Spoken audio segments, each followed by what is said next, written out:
10s, lovely to speak to you all again. Today we're going to be looking at task 21 in your study booklet, and that's to do with Stave 5, the end of it. So as I read through the extract, I would like you to either follow on the screen or follow the extract in your study booklets, please, and then we will have a look at the questions that you have to answer at the end. Yes, and the bedpost was his own. The bed was his own. The room was his own. Best and happiest of all, the time before him was his own, to make amends in. I will live in the past, the present, and the future, Scrooge repeated, as he scrambled out of bed. The spirits of all three shall strive within me. Oh, Jacob Marley, heaven and the Christmas time be praised for this. I say it on my knees, old Jacob, on my knees. He was so fluttered and so glowing with his good intentions that his broken voice would scarcely answer to his call. He had been sobbing violently in his conflict with the spirit, and his face was wet with tears. "They are not torn down," cried Scrooge, folding one of his bed curtains in his arms.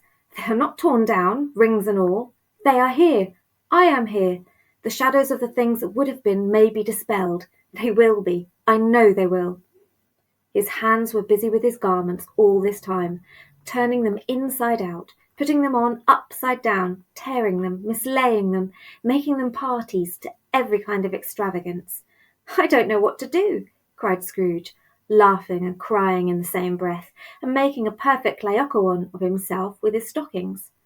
"I am as light as a feather. I am as happy as an angel. I am as merry as a schoolboy. I am as giddy as a drunken man. A Merry Christmas to everybody.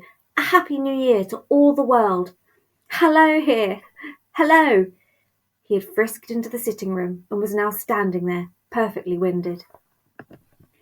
"There's the saucepan that the gruel was in," cried Scrooge, starting off again and going round the fireplace. "There's the door by which the ghost of Jacob Marley entered. There's the corner where the ghost of Christmas presents sat. There's the window where I saw the wandering spirits. It's all right. It's all true. It all happened. Really, for a man who had been out of practice for so many years, it was a splendid laugh, a most illustrious laugh, the father of a long, long line of brilliant laughs. "I don't know what day of the month it is," said Scrooge. "I don't know how long I've been among the spirits. I don't know anything. I'm quite a baby. Never mind. I don't care. I'd rather be a baby. Hello, whoop, hello there." He was checked in his transports by the churches ringing out the lustiest peals he had ever heard. Clash, clang, hammer, ding, dong, bell. Bell, dong, ding, hammer, clang, clash. Oh, glorious, glorious. Running to the window, he opened it and put out his head. No fog, no mist, clear, bright, jovial, stirring cold, cold piping for the blood to dance to, golden sunlight, heavenly sky, sweet fresh air, merry bells. Oh, glorious, glorious. "What's today?" cried Scrooge, calling downward to a boy in Sunday clothes, who perhaps had loitered in to look about him. "Eh?" returned the boy, with all his might of wonder. "What's today, my fine fellow?" said Scrooge. "Today?" replied the boy. "Why, Christmas Day." "It's Christmas Day," said Scrooge to himself. "I haven't missed it. The spirits have done it all in one night. They can do anything they like. Of course they can. Of course they can. Hello, my fine fellow." "Hello," returned the boy. "Do you know the poulterers in the next street but one, at the corner?" Scrooge inquired. "I should hope I did," replied the lad. "An intelligent boy," said Scrooge. "A remarkable boy. Do you know whether they sold the prize turkey that was hanging up there? Not the little prize turkey, the big one." "What, the one as big as me?" returned the boy. "What a delightful boy," said Scrooge. "It's a pleasure to talk to him. Yes, my buck." "It's hanging there now," replied the boy. "Is it?"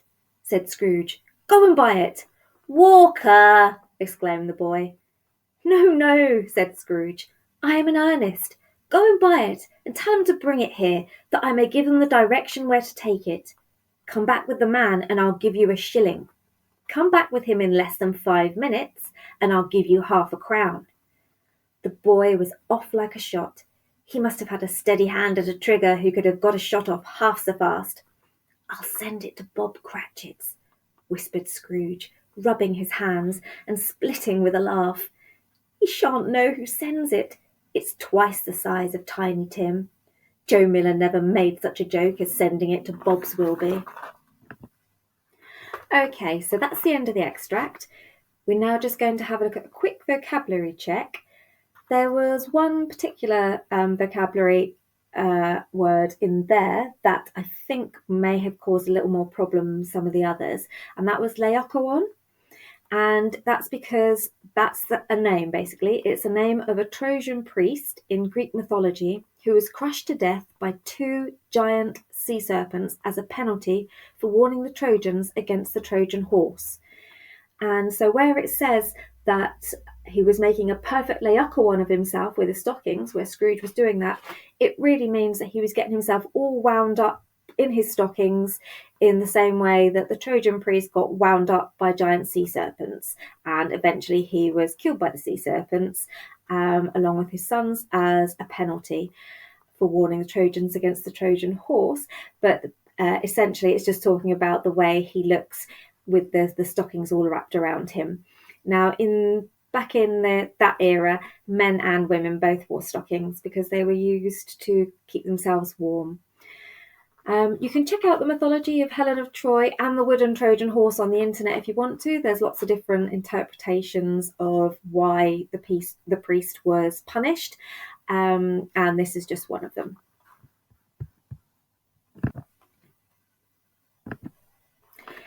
So now we're going to have a look at questions 1 to 3, which is your task 21. So question 1 says, highlight all of the words in the extract that describe Scrooge as happy. Question 2 says, how does Dickens describe Scrooge's actions to show how joyful he is to find that it is still Christmas Day? And question 3 is, how does Dickens exaggerate Scrooge's behaviour in this extract to show the massive change in him? Okay, so for question 1, highlight all of the words in the extract that describe Scrooge as happy.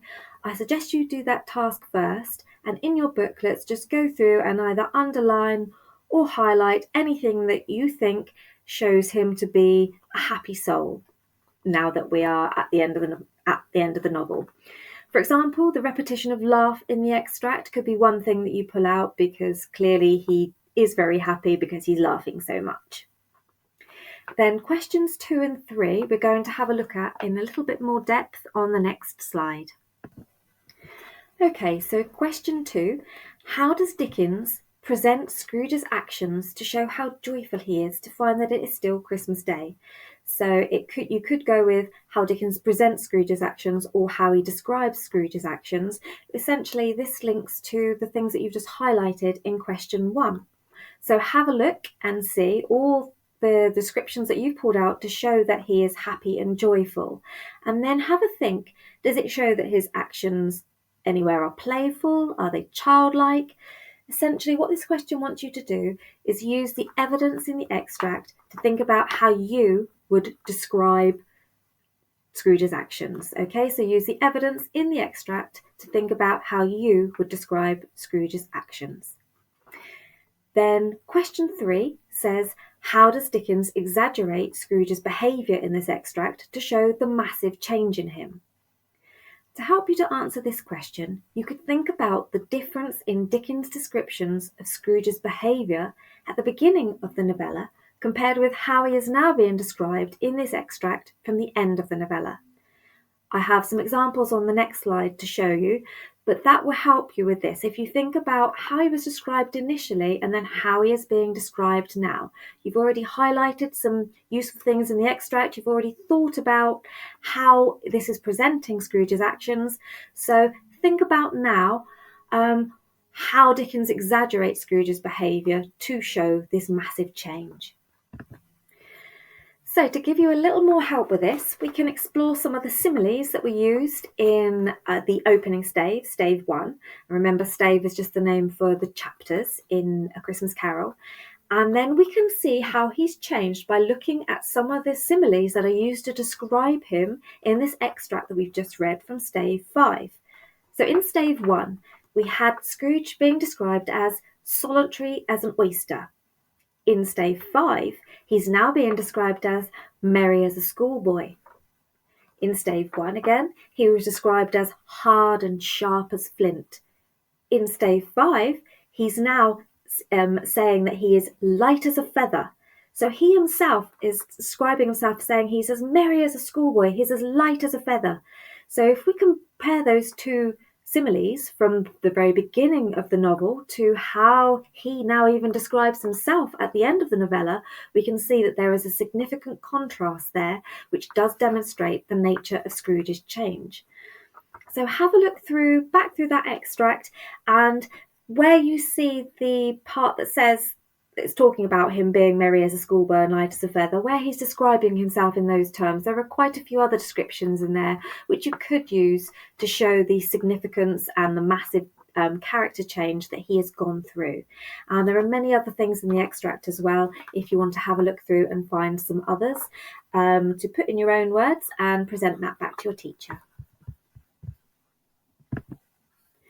So questions 2 and 3, we're really looking at Dickens' methods again. So the how, he shows the reader that there is character change. So for example, the use of the similes, the use of some of the repetition of laugh, the use of some of the other lovely adjectives to describe Scrooge is how he is now in this Stave 5.